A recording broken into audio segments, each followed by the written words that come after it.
السلام عليكم ورحمة الله وبركاته. بداية فيديو جديد، متنسوش تعملوا اشتراك ولايك في القناة عشان عامل مسابقة على جوز كوكتيل حبشي. أول ما أوصل ل500 مشترك أطلع جوز كوكتيل حبشي للمشتركين عندي. في حاجة ناس كتير سألتني، أنا عايز أعرف جوز الروز هيبيض إمتى ولا الفيشة.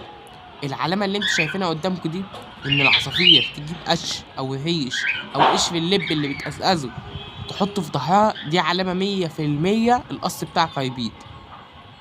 اتفرجوا كده على اللي هيحصل.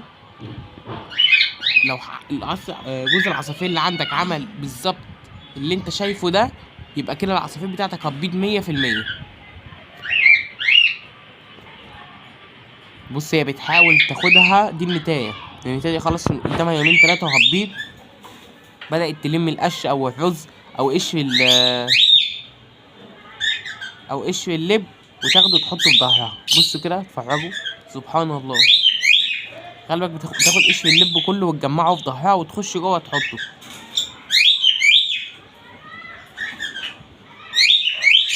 دي غريزة في النتاية، أول ما بتحس إن هي هتبيض بتبدأ تجمع أي حاجة قدامها.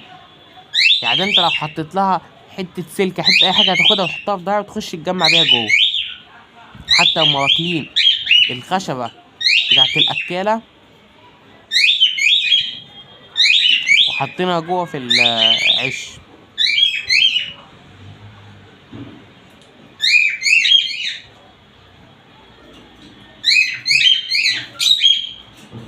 بص، هي بتحاول تحطها جوه، سبحان الله.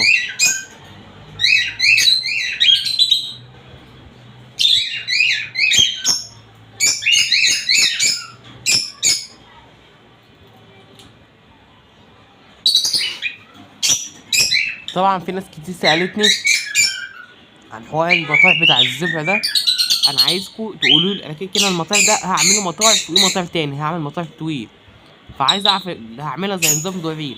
في دور هربي فيه الزبرة، الدور التاني عايزين نفكر نربي فيه نوع تاني. انا مش عارف افكر اربي فراولة. في ناس قالت لي انفض. شوفوا انتوا عايزين اي كائن انتوا عايزين تربوه. الحته اللي فوق دي انا هخليها حاجه انتوا اللي تنقوها، يعني قولوا لي عليها وانا انزل باذن الله اجيبها الجمعه الجايه زي ما انتوا شايفين اهي.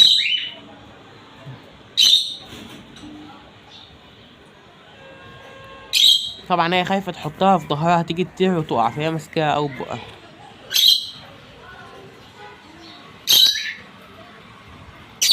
طبعا هنجيب هنا مكان الزرعه دي والسلاكه دي، هنجيب سلاكتين كبار، كل سلاكه 6 ادوار للعصافير الصعولي. هجيبها باذن الله بس مش دلوقتي، لما اعمل الاول المطار بتاع الزبرة. هعمل مطار كبير جدا هنا. اول ما اخلص المطار ده زي ما انتم شايفين خدت الفيشه ودخلت اهي. طبعا وهظبط الاوضه وهعمل باذن الله فيديوهات كتير عن الحمام، اللي عايز يخش برضك ويتفرج عليها باذن الله. كل ده اول بس ما اخلص المطار عشان اعمل مطار كبير جدا.